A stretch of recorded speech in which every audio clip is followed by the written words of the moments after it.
네, 이번 시간은 제24장 신용시장에 대해서 좀 얘기를 하겠습니다. 그래서 신용시장 그러면은 신용이라는 것은 이제 영어로 얘기하면 크레딧이라고 그러거든요. 크레딧.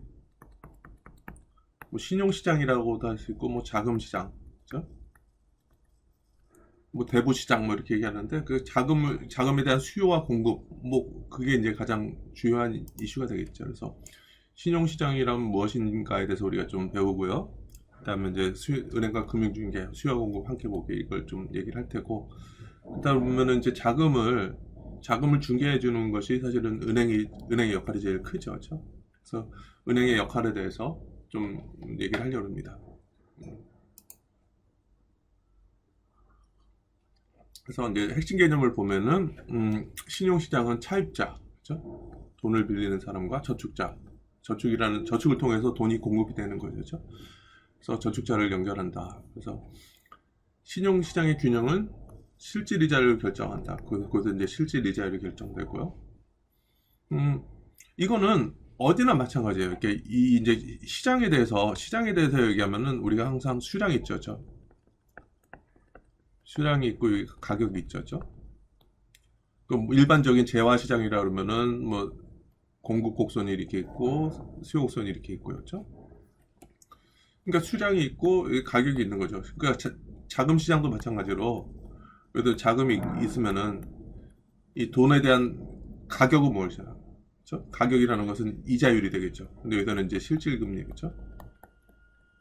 그럼 이제 수요 공급 이렇게 해서 좀 균형이 이루어지는 데서 뭐 균형 실질 이자율이 결정되겠죠. 이 부분은 뒤에 가면서 이제 찬찬히 좀 얘기를 해보고요. 세 번째, 은행과 다른 금융중개기관들은 수익성이 있는 대출 기회를 식별하고 단기 예금을 이용한 장기 투자. 이걸 이제 만기 전환이라고 얘기를 해요.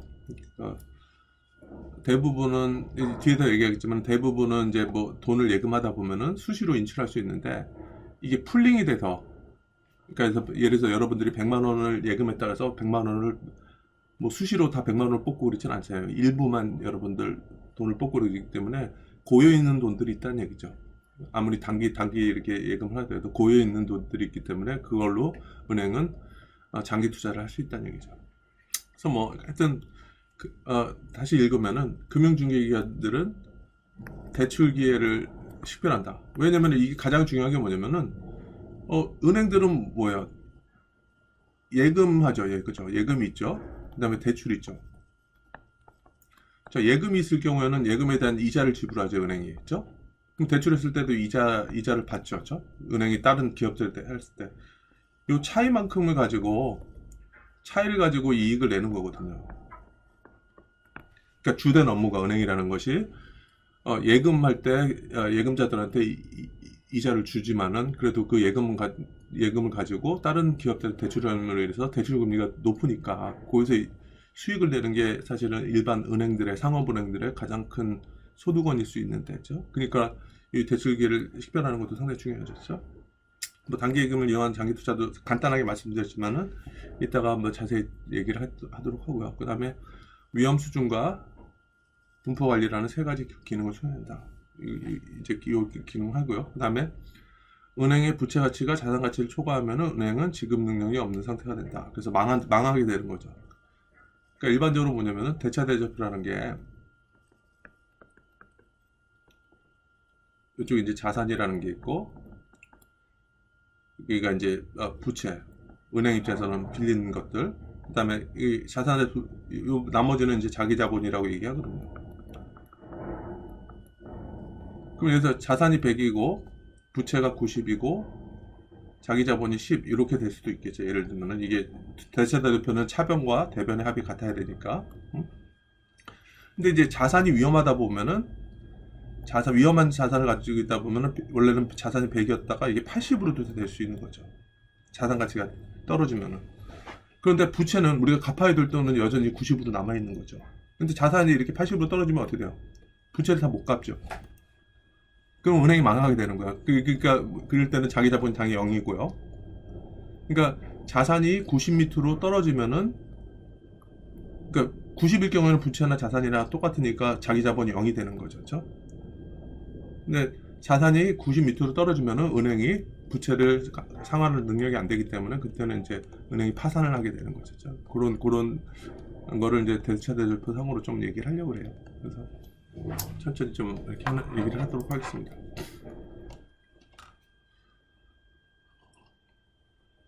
자, 그래서 채무자, 차입자라는 것은 자금을 빌리는 경제 주체죠. 그렇죠? 그래서 신용, 크레딧이라고 얘기하는데 이거는 뭐 자금이라고 할 수도 있고요. 대부액, 뭐 하여튼 뭐 신용이라는 것은 그냥 채무자가 받는 자금의 금액, 그냥 자금의 금액이라고 이해하면 되죠. 다음에 이자율이라는 것은 차입자가 원금보다 더 많이 갚는 추가 지급액을 1달러 대출에 대해서 나타난 값. 뭐 이자율은 여러분들 잘 알고 있죠, 그렇죠? 그래서 명목 이자율 같은 경우는 뭐 1달러 대출했을 때 1년 비용이다 이렇게 얘기를 하고요. 그다음에 총 이자 지급액은 뭐 대출액수 곱하기 명목금리다 얘기를 하는 거죠. 그래서 여러분들이 100원을 빌리면은 만약에 대출 금리가 0.5%라면 이렇게 되는 거죠, 그렇죠? 그러면 총 이자 지급은 어떻게 얼마요? 5%니까 100이 5%니까 5원 정도가 이것이 이자액이 되는 거, 이자 지불액이 되는 거죠. 뭐 이건 산술적으로 어려운 거 없는 내용이고요. 이자 지급액은 어떻게 돼요? 그러니까 우리가 여기 됐을 때는 원금하고 1이라는 게 원금이고 이 부분이 이자가 되는 거죠, 그렇죠? 그래서 이자 지급액만 따지면은 요 금리만 곱하면 되는 거죠, 명목금리를 원금에다가, 그렇죠? 그러면은 2만 불 빌리면은 명목 이자율이 1%면은 2만 불에 1%는 그냥 200이죠, 그렇죠? 이자는 그러니까 2만 불에다가 추가로 원금을 갚고 이자도 지불해야 된다 이 얘기 되는 거죠, 그렇죠? 어려울 거 하나도 없죠. 5%면은 1,000불, 10%면 2,000불, 20%면은 4,000불 이렇게 되겠죠, 그렇죠? 자, 근데 여기서 중요한 거는 이제 명목 이자도 중요하긴 하지만은 실질 이자율이 더 중요하죠, 그렇죠? 그래서 뭐 1달러를 대출했을 때 1년의 실질 비용 혹은 인플레이션에 조정된 비용을 실질 이자율이라고 얘기하는 거죠. 실질 이자율은 명목 이자율에서 인플레이션을 빼는 거죠. 그래서 R이라는 것은 I-파이가 된다 이렇게 되는 거죠.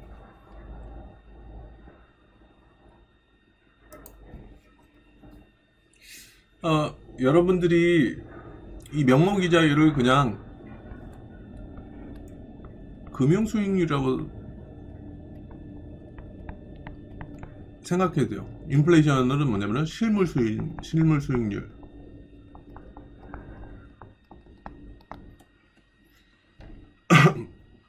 그래서 실질 금리라는 것은 명목 금리에서 인플레이션을 뺀 거다. 그러니까 여기서 보면은 여기서 그냥 요 빼주면은 실질 이자율이 되죠, 그렇죠? 마이너스 1%. 빼주면은 3%, 그렇죠? 뭐 8%. 이렇게 하면은 48%. 그러니까 실질 이자율은 뭐 이렇게 된다는 건 알고 있죠, 그렇죠? 근데 이거의 의미가 무엇이냐, 그렇죠? 실질 이자율이 의미란 얘기는 뭐죠? 실물 수익률이 명목 이자율보다 더 높다는 얘기죠. 그렇죠? 이게 높다는 얘기죠. 그래서 은행에 예금하는 것보다 그냥 여러분들이 부동산 사는 게 더 낫죠. 은행에 예금하면은 1% 수익률을 주는데 부동산을 사면 2% 수익을 준다더라. 그렇죠? 그러면 금융에 투자를 하면은 마이너스가 되는 거죠. 그렇죠? 그러면 여러분들은 어떻게 하는 게 나아요? 이럴 경우에는 그냥 금융자산 투자 안 하고 실물에 타는 게 낫죠. 금융자산 했을 경우는 오히려 손해를 본다는 얘기죠. 그렇죠? 그러니까 보면은 이게 이제 인플레이션이 조정된 수익률, 실질 수익률 이렇게 생각하면 되는 거죠. 실질 이자율이. 그렇죠? 그러니까 이게 올라갈수록 실질 이자율이 이게 올라갈수록 금융에 넣었을 때 실질 수익률이 더 올라가는 거죠. 그러면은 이게 누구한테 좋아요? 저축자한테 좋죠. 돈을 빌리는 사람은 어떻게 돼요? 실질 조달 비용이 더 비싸지죠. 그러면은 돈을 빌린 사람한테는 안 좋죠. 그렇죠? 이렇게 좀 이해할 수 있는 거죠.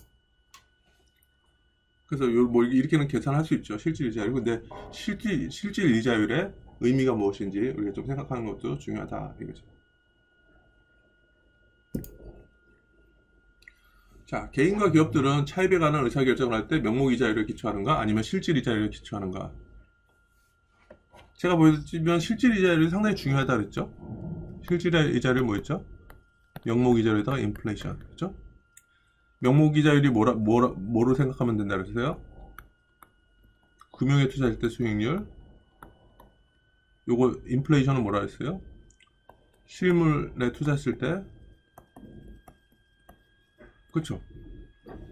그 실질 이자율이 중요하죠. 왜냐면은 내가 그냥 은행에 넣는 게 더 수익이 나나 아니면은 부동산에 투자하는 거, 실물 자산에 투자하는 게 더 낫나 상대적인 비교를 해줄 수 있는 게 실질 이자율이잖아요, 그렇죠?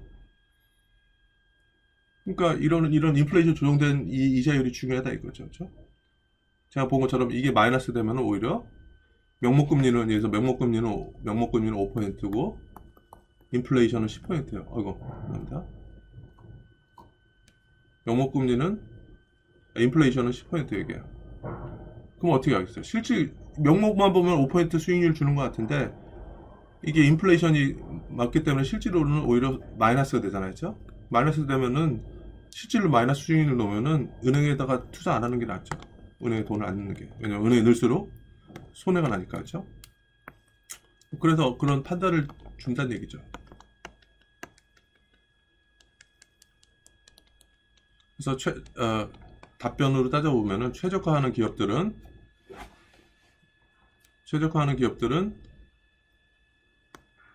실질 이자율에 기초해서 차입 결정을 한다. 그렇죠? 그래서 최적화하는 주체들은 인플레이션을 감안해 자신들이 빌린 돈의 가치를 조정한 후 자신들이 갚아야 될 돈과 자신들이 빌려야 될 돈을 비교했다는 것을 인식하기 때문이다. 그래서 실질 이자율이 명목 이자율보다 더 중요하다. 그죠? 신용 수요량이라는 것은 그냥 말 그대로 주어진 실질 이자율에서 차입자들이 기꺼이 빌리려고 하는 대출 금액. 그죠? 이걸 나타내는 거고요. 스케줄이라는 것은 그냥 표예요, 표. 뭐 이런 용어, 스케줄이라는 것 뭐 이렇게 여러분들이 뭐 용어를 새로 이렇게 알 필요는 없고요. 스케줄은 그냥 표를 나타낸 거고, 곡선이라는 거, 수요 곡선이라는 것은 여러분들이 뭔지 알겠죠, 그렇죠? 자, 여러분들 상식적으로 수요 곡선이 우하향하는 게 맞을까요? 수요 곡선이니까 자금을 누가 필요해요?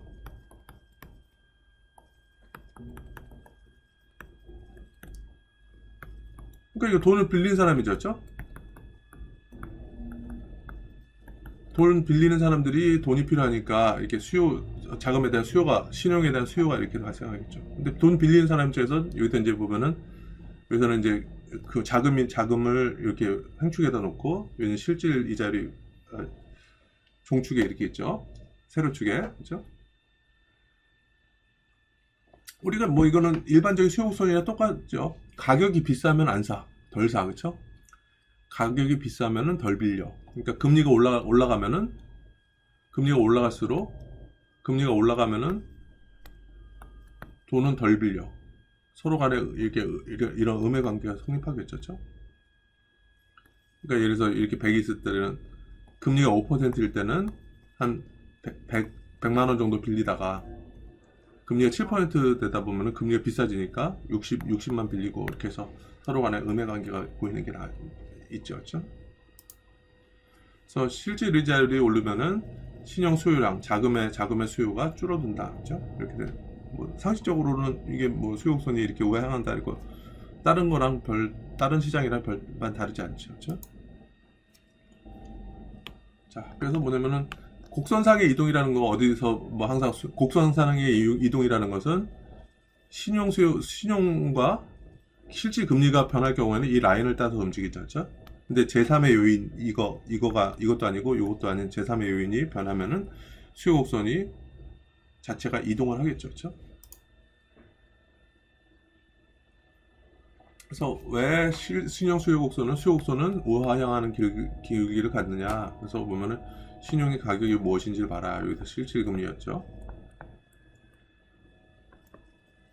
그래서 실질 이자율의 상승은 차입 비용의 차입 비용을 증가시킬 것이다. 그래서 그 결과 이윤은 더 낮아질 것이고 이는 다시 잠재적 차입자 수를 감소시킬 것이다. 따라서 신용 수요가 줄어든다. 그래서 서로 간에 음의 관계를 보인다. 기울기가 음이다. 그렇죠? 자, 신용 수요 곡선의 가파르기. 그러니까 수요 곡선이 이렇게 생겼느냐, 신용 곡선이 이렇게 생겼느냐, 좀 이거는 가파르고 이건 좀 완만하죠, 그렇죠? 그래서 이 가파르기 기울기라고 따도 되죠, 그렇죠? 기울기는 실질 이자율과 신용 수요량 사이의 관계의 민감성을 나타내준다. 이건 어때요? 이 비교적 이게 좀 가파르죠, 그렇죠? 아주 극단적으로 이렇게 한번 그려볼까요?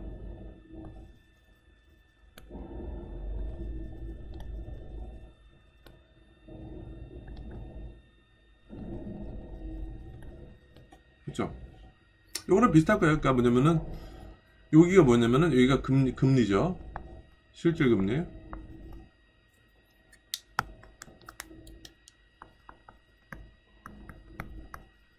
여기가 이제 자금 또는 이제 뭐 여기서는 신용이라고 얘기를 했죠.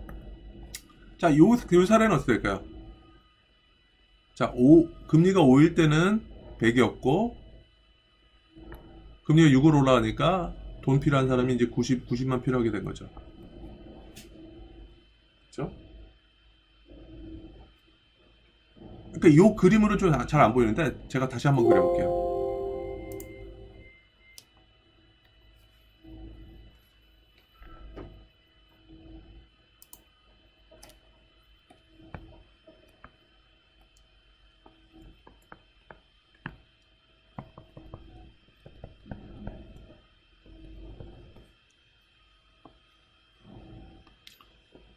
수요곡선 이렇게 되면 어떻게 될까요?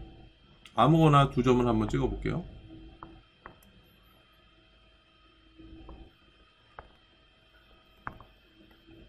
자, 실질금리가 되게 많이 올랐죠. 그런데 자금의 수요는 변화는 좀 적었죠. 그죠? 가파르면은, 그래서 여기 보면은 우리가 봤을 때 금리가 변했을 때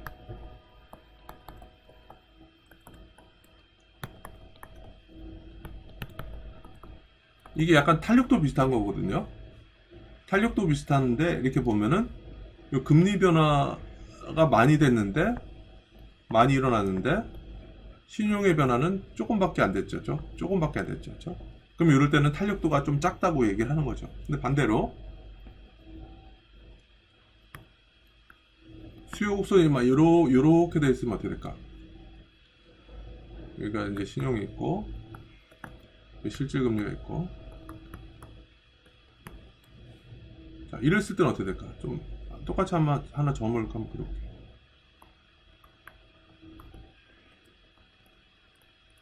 그렇죠? 그러니까 여기서 금리는 요만큼 올랐는데 신용의 변화는 엄청나게 많이 됐죠. 그렇죠? 이거는 이제 이게 완만한 그래프가 되는 거죠. 그렇죠? 그랬을 때 보면은 금리의 변화, 그다음에 신용의 변화. 여기 봤을 때는 이게 상당히 이게 크죠. 상당히 크죠. 금리는 조금 변하더라도 신용은 확 변하다. 일단 민감도가 이렇게 되게 높거든요. 이거는 이 신용시장뿐만 아니라 여러분들 일반적인 수요 공급에 대해서 좀 얘기를 했었잖아요. 그렇죠? 수요 공급에서 탄력도 얘기할 때 기울기가 가파르면 탄력도가 적다. 그 다음에 기울기가 완만하면은, 그러니까 기울기가 가파르다는 얘기는 이렇게 되는 거죠. 이럴 때는 탄력도가 낮죠. 그렇죠? 근데 반대로 이렇게 완만할 경우에는 탄력도가 높고 이렇게 되는 거죠. 그렇죠? 그러니까 그거랑 비슷한 얘기죠.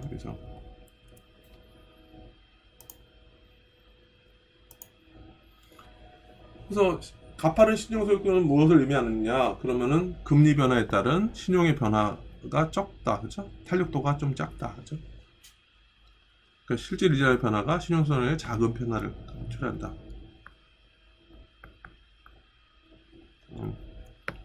약간 보면은 그러니까 이런 식으로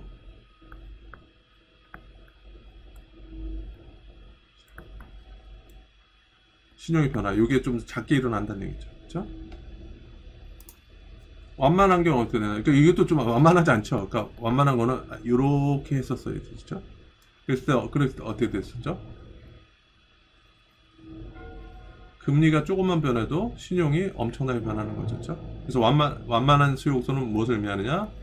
실질 이자율의 변화가 신용 손해에 큰 변화를 초래한다. 그림상으로 보면 약간 탄력도 개념으로 기울기가 완만하면 탄력도가 높다. 이런 것처럼 완만할 경우에는 금리가 조금 변하더라도 신용 수요가 확 변한다. 이렇게 얘기하는 거죠. 자, 그 다음에 뭐 신용 수요 곡선은 다음 중 어느 하나가 변할 때 이동한다. 기업들이 이제 사업 기회가 좋은 사업 기회가 있을 경우는 여기 이제 신용이라는 거하고 금리가 있는데 요 신용이나 금리가 변하면 이 라인을 따라 움직인다 그랬죠. 근데 제3의 요인이 변하면은 이게 좀 이동을 할 수 있다는 얘기죠. 그렇죠? 뭐 가계의 선호나 기대, 뭐 정부 정책 이런 거에 따라서 수요가 변할 수 있겠죠. 그렇죠? 어떻게 될까요? 그래서 왼쪽으로 이동할 수도 있고 오른쪽으로 이동하는 거죠. 그렇죠? 자, 어떨 때 어느 방향으로 어느 방향으로 이동할까? 기업들이 더 많은 자본 설비를 구입한다. 자, 자기네들이 투자를 더 많이 해야 되니까 당연히 수요는 오른쪽으로 가겠죠. 그렇죠? 자, 그다음에 가게 입장에서는 여러분들 집안의 입장에서는 보면은 자신들의 일자리에 대해서 되게 예민해진다. 자기가 일자리를 잃을 수도 있을 것 같다. 그러면은 자금은 기업뿐만 아니라 뭐 집에서 가게에서도 필요할 수 있죠. 가게라는 게 하우스홀드, 그렇죠? 여러분들 가정에서 필요할 수 있죠. 근데 일자리에 예민해지고 일자리 잃을까봐 걱정한다 그러면은 돈을 덜 빌리겠죠, 그렇죠? 그러면 수요가 줄어들고, 그렇죠? 그다음에 미국 연방 정부가 재정 적자를 줄인다. 재정 적자를 줄인다는 얘기는 뭐냐면 원래는 방만하게 쓴 거죠. 어떻게 재정 적자가 어떻게 일어나요? 이렇게 얘기를 하거든요. 이게 정부 지출이죠. 세금이죠. 그러니까 세금 걷어들인 것보다 더 많이 쓰는 게 재정 적자이죠. 그렇죠? 그럼 이게 어떻게 가능하죠? 그래서 100만 원을 세금 걷었는데 150만 원을 정부가 쓰는 거죠. 그거 어떻게 가능해요? 그 모자란 50만 원 정도는 돈을 빌리는 거죠. 그렇죠? 그러니까 재정 적자가 확대되면은 재정 적자가 확대를 시킨다는 얘기는 뭐냐면은 돈을 더 빌리니까 수요가 이렇게 수요 곡선이 오른쪽으로 가야 되는 거죠. 그 자금 시장에서 수요 곡선이 오른쪽으로 가는데 재정 적자를 줄이려고 그러면은 오히려 덜 빌리는 거죠. 그렇죠? 그러면 이것도 이제 신용의 수요가 왼쪽으로 가겠죠. 그렇죠? 그래서 첫 번째만 오른쪽으로 가고 두 번째, 세 번째는 다 신용 수요 곡선을 좌측으로 이동시키는 거죠. 그렇죠?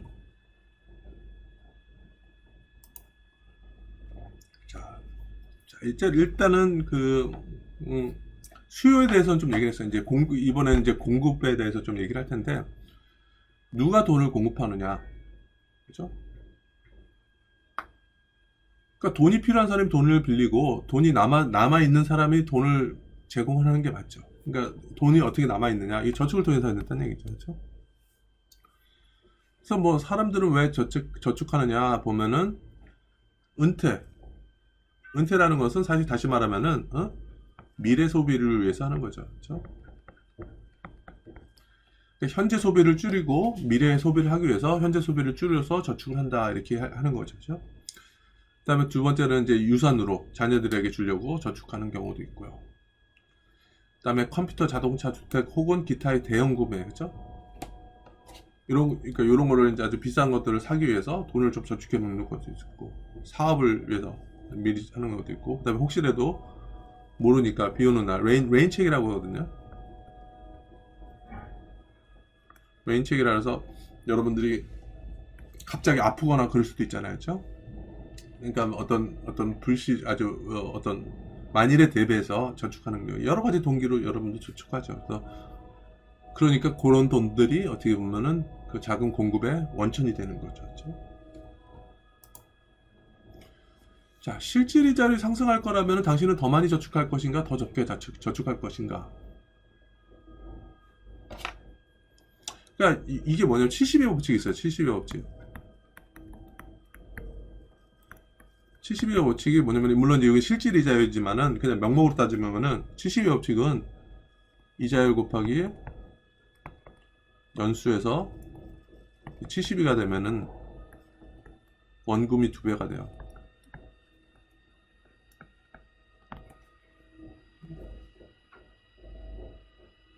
뭐 일단은 이렇게 돼서, 그래서 뭐 금리가 12%면은 몇 년 있으면은 원금이 2배가 되죠. 그러니까 6년 있으면은 더블이 되고, 예전에 IMF 때는 금리가 거의 36%였어요. 1990년대 후반에 금리가, 왜냐면 은행들이 돈이 없고 그러다 보니까 고금리를 제공했었거든요. 36%면 몇 년 있다가 원금이 2배가 돼요. 2년, 그렇죠?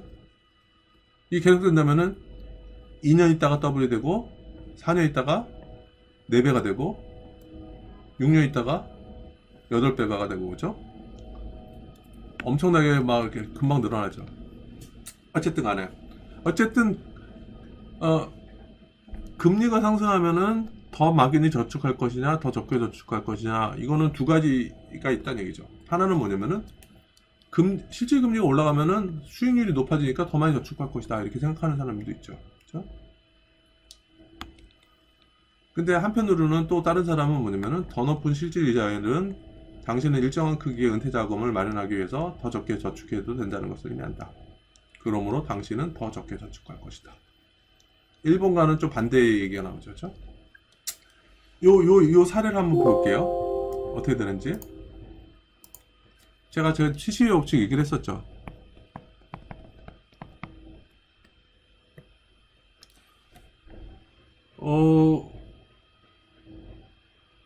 여러분들이 100만 원을 만들고 싶어요. 그러니까 좀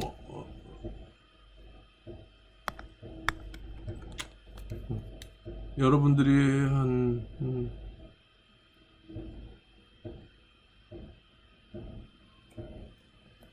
종국에 이 시점에 이제 마지막에 했을 때 100원을 갖고 싶어요. 자, 두 가지 케이스를 해볼게요. 금리가 만약에 12%일 때, 우리 6년 되면 70이 되겠죠? 그죠? 금리가 12%일 때랑 금리가 36%일 때, 이렇게 한번 볼게요. 그 다음에 기간은 그냥 한 12년 정도?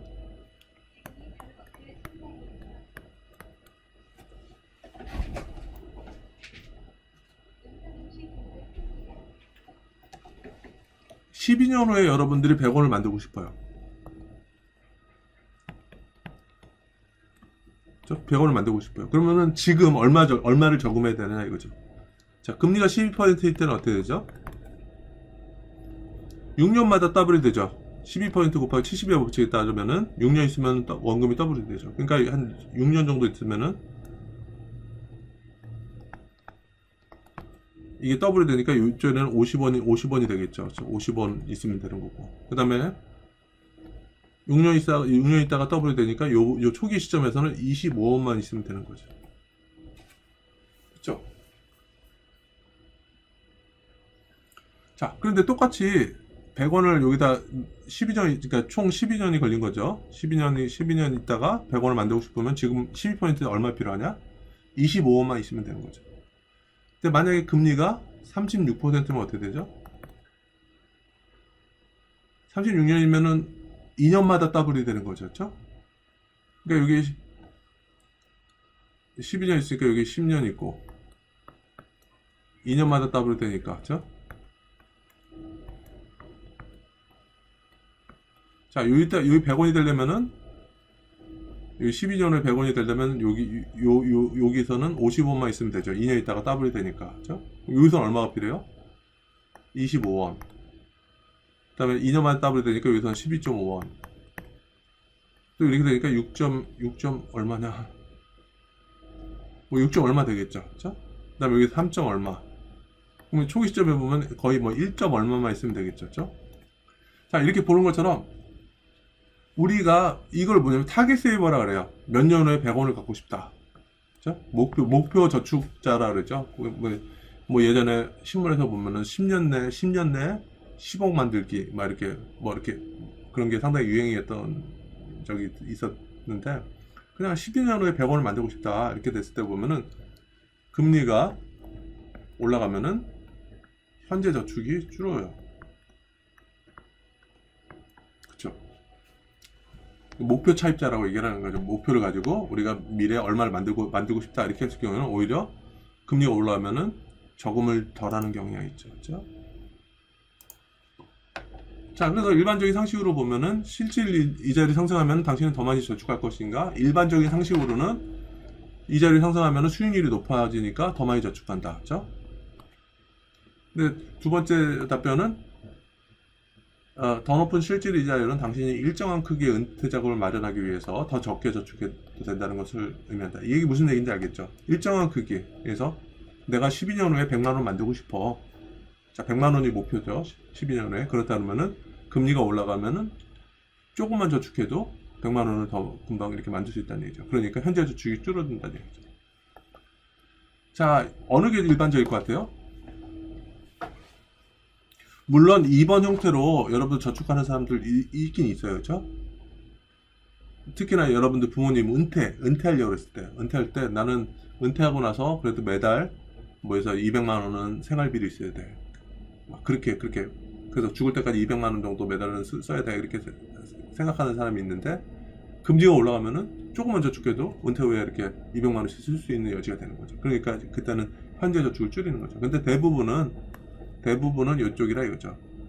대부분의 경우에 답변 1보다 더 적을 것이기 때문에 실질 이자율 상승은 사람들이 저축하는 돈의 양을 증가시킨다. 그래서 공급 곡선이 이렇게 된다 이거죠. 공급 곡선이.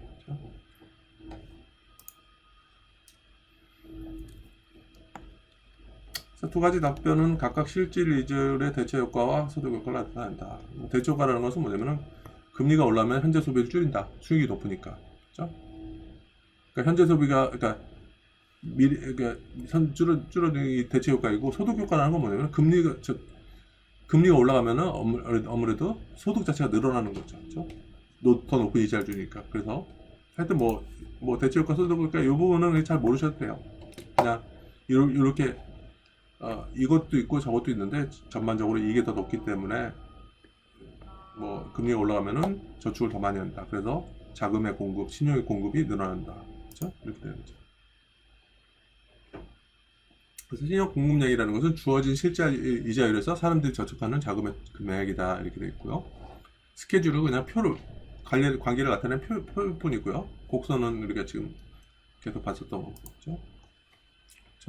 그래서 금리가 올라가면은 저축을 많이 해서 자금의 공급을 증가시킨다. 그래서 이거 공급선은 우상향한다. 이렇게 좀 돼 있고요. 그렇죠? 실질 이자율이 상승함에 따라서 신용 공급량이 증가한다. 그래서 이거는 신용 공급 곡선상의 이동을 나타낸다. 다시 한번 곡선상의 이동은 요게 변하거나 요게 변할 거죠. 그렇죠? 신용과 실질 이자율이 변할 경우에는 라인을 따라오면서 움직이고 제3의 요인이 변할 경우에는 이게 막 이동하고 막 이렇게 되겠죠. 그렇죠? 그래서는 뭐 뒤에서 좀 살펴볼 테고요.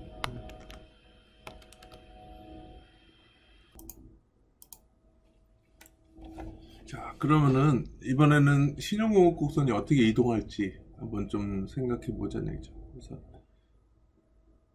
가게 입장에서 그렇죠? 가게 입장에서 저축 동기가 변화할 경우 어떻게 되는지, 그 다음 기업의 입장에서 어떻게 되는지, 그렇죠? 그러니까 공급곡선은 좌측으로 이동할 수도 있고, 그러니까 좌측으로 이동한다고도 얘기하고요. 신용곡선이 위로 이동한다고 그래도 되죠. 똑같은 얘기죠. 그 다음에 신용곡선이 우측으로 이동할 수도 있고, 또는 밑으로 이동한다. 이렇게 해도 방향은 같으니까, 그렇죠? 이렇게 얘기를 할 수 있죠. 자, 이럴 경우 가게 입장에서 뭐냐면 신용공급곡선이 어떻게 이동할지, 그래서 가게들이 자신들의 일자리에 대해서 예민해진다. 그러니까 금방 이제 일자리를 잃을 수 있다는 걱정이 없으면 어떻게 될까요? 저축을 많이 하겠죠. 저축을 많이 함으로 인해서 고급 곡선이 우측으로 이동할 수 있겠죠. 그 다음에 두 번째, 경제적 조건이 개선된 결과 기업들이 배당금을 더 많이 지급하고 유보 이윤을 더 적게 표현한다. 그러니까 유보 이윤이라는 건 뭐냐면은 그냥 기업들이 돈을 쌓아놓는 거죠. 그렇죠? 이런 걸 유보 이윤이라고 하는데, 그러니까 자기네들이 돈을 쌓아놓지 않고, 돈을 쌓아놓는다는 얘기는 저축을 한다는 얘기죠. 그렇죠? 그러지 않고 그냥 배당금을 지급을 한다 그러면은 기업 입장에서는 저축을 적게 하게 더 줄이는 형태가 되니까 공급곡선이 왼쪽으로 이동하는 거죠. 그러니까 이랬을 때는 1번 같은 경우는 이게 우측으로 이동하고 2번 같은 경우는 이제 좌측으로 이동하는 거죠. 공급곡선을 좌측으로 이동된다. 그렇게 얘기를 하면 되겠죠. 그렇죠?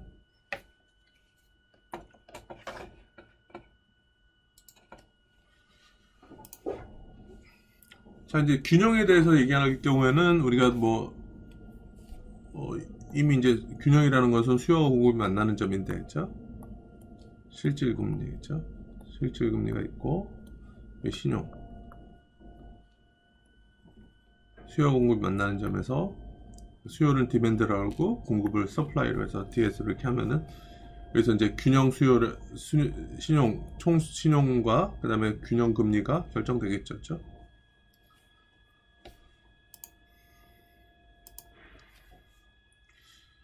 자, 이 사례는 뭐냐면은 미국 연방정부가 미국 재무석 단기 및 장기 증권을 발행해서 신용시장에 자금을 차입한다. 이 얘기 뭐냐면은 어떨 때 돈을 빌린다 그랬죠? 재정적자라는 것은,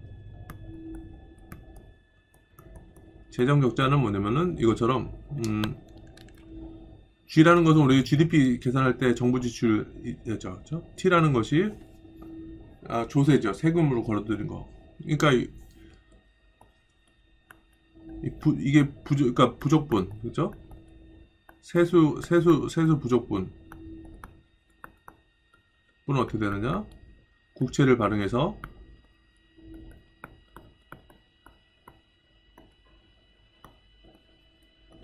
차입을 한다는 얘기죠.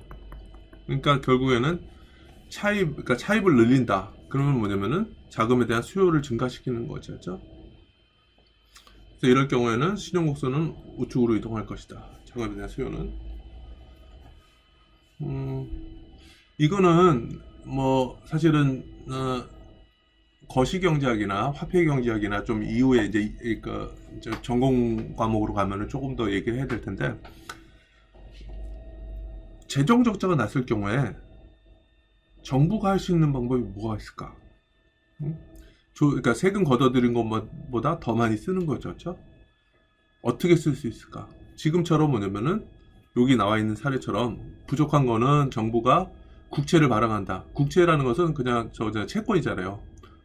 차용증서랑 비슷한 거죠. 그죠? 그래서 그러니까 국채를 발행해서, 그죠? 그러니까 정부가 있고 은행이나 개인이 있을 때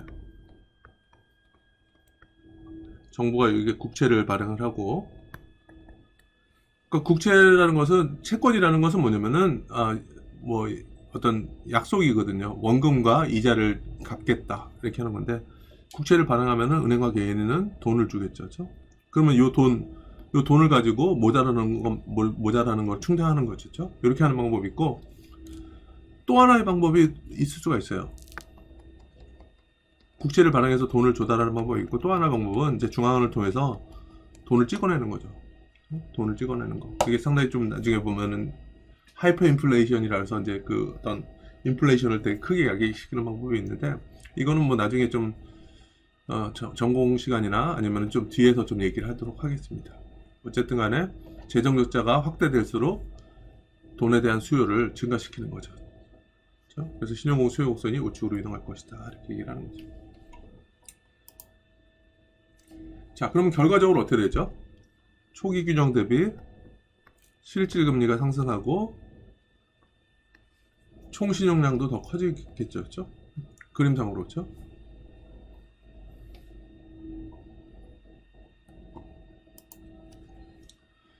자, 그러면은 경제에 다음과 같은 변화가 생기면 그 결과로서 신용시장에서는 어떤 일이 발생할까? 자, 첫 번째는 뭐냐면 기업들이 전반적인 경제 환경에 대해서 좋은 소식을 듣게 되어 자신들의 사업 전망에 대해서 낙관적으로 된다. 사업 전망에 대해서 낙관적으로 될 경우 어떻게 돼요? 투자를 늘리겠죠. 그러니까 경기가 좋아질 것이다 그러면 투자를 늘리는데, 투자를 늘리기 위해서는 어떻게 돼요? 자금이 필요하잖아요. 그러니까 자금에 대한 수요를 늘리는 거죠. 신용 수요를 증가시키는 거죠. 그래서 이렇게는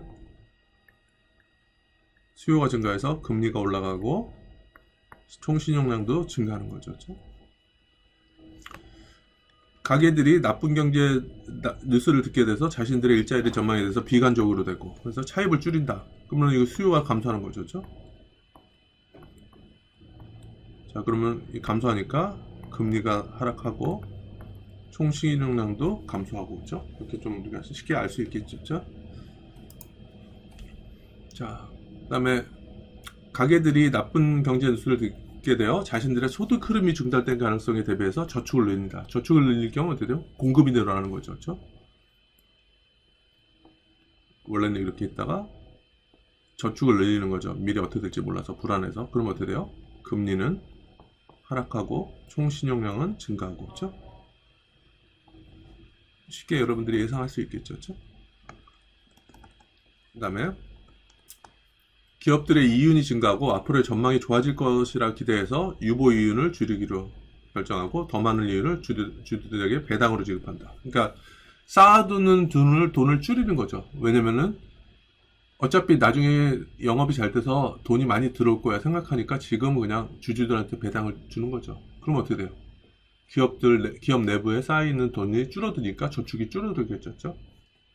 그러니까 요거 같은 경우는 어떻게 되냐면은 공급이 줄어드는 거죠. 그렇죠? 공급이 줄어들면 어떻게 돼요? 그랬을 때 금리가 상승하고, 그렇죠? 그 다음에 총신용량도 감소하고, 그렇죠?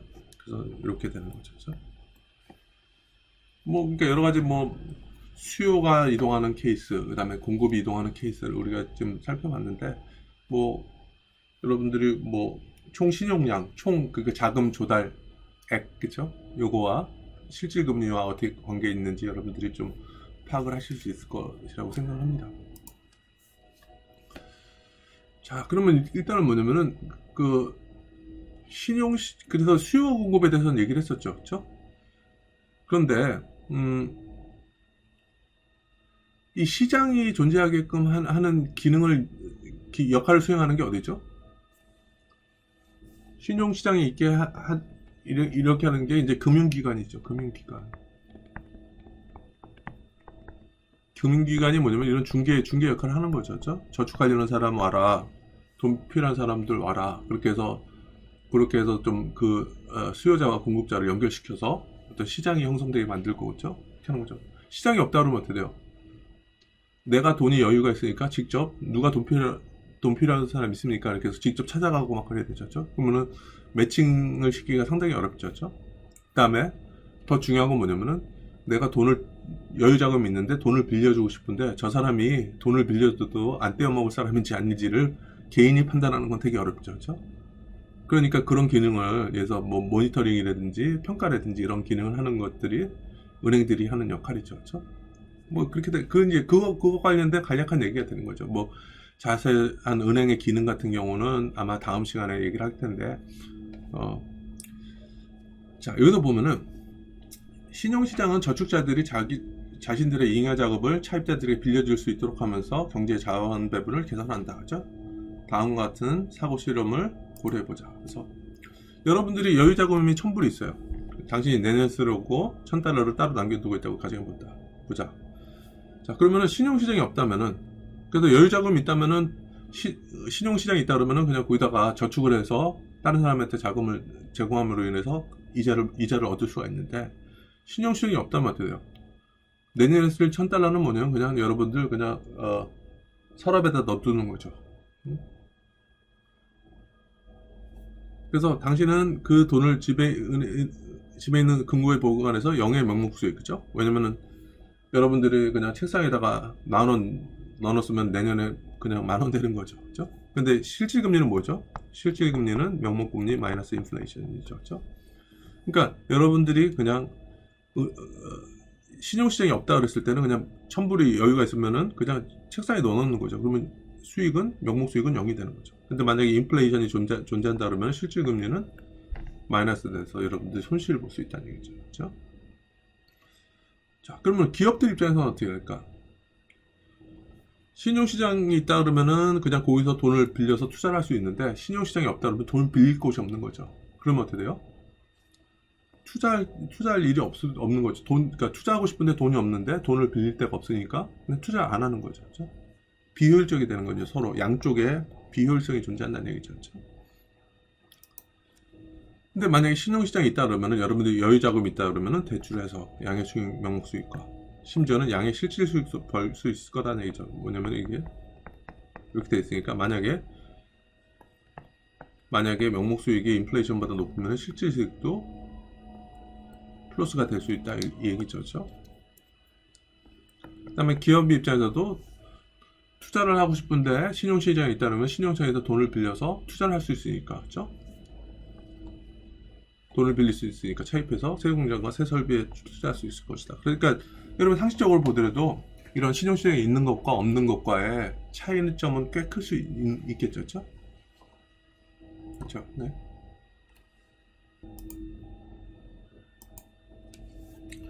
자, 그래서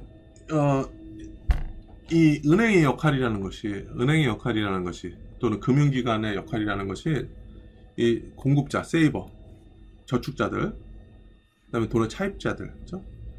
요 둘을 묶어주는 데 있어서 이 은행이 아주 큰 역할을 할 수 있다는 얘기죠. 아주 중요한 역할을 한다는 얘기죠. 그래서 은행과 금융중개기관은 저축자와 차입자를 연결시켜주는 조직이다. 그렇죠? 그래서 여기서 보면은 은행은 이제 저축자 입장에서는 저축자가 예금을 하죠. 그렇죠? 여기다 예금을 하고 그 예금한 걸 가지고 여기다 대출을 해주는 거죠. 차입자들한테. 그렇죠? 그럼 차입자들은 이 대출받은 돈을 가지고 이자를 지불하고, 그렇죠? 이자를 지불하고 그 다음에 원금을 상환하고, 그렇죠? 그러면 이제 요걸 가지고 은행들은 다시 예금자들한테, 저축자들한테 돈을 지불하고 그 다음에 이자를 지불하고 이렇게 되는 거죠. 그렇죠? 그런 기능을 하는 거죠. 그래서 요 은행과 금융중개 부분은 우리 다음 시간에 얘기를 하도록 하죠. 네. 그래서 오늘은 여기까지만 수업을 하고 다음 시간에 나머지 부분을 하겠습니다. 네. 감사합니다.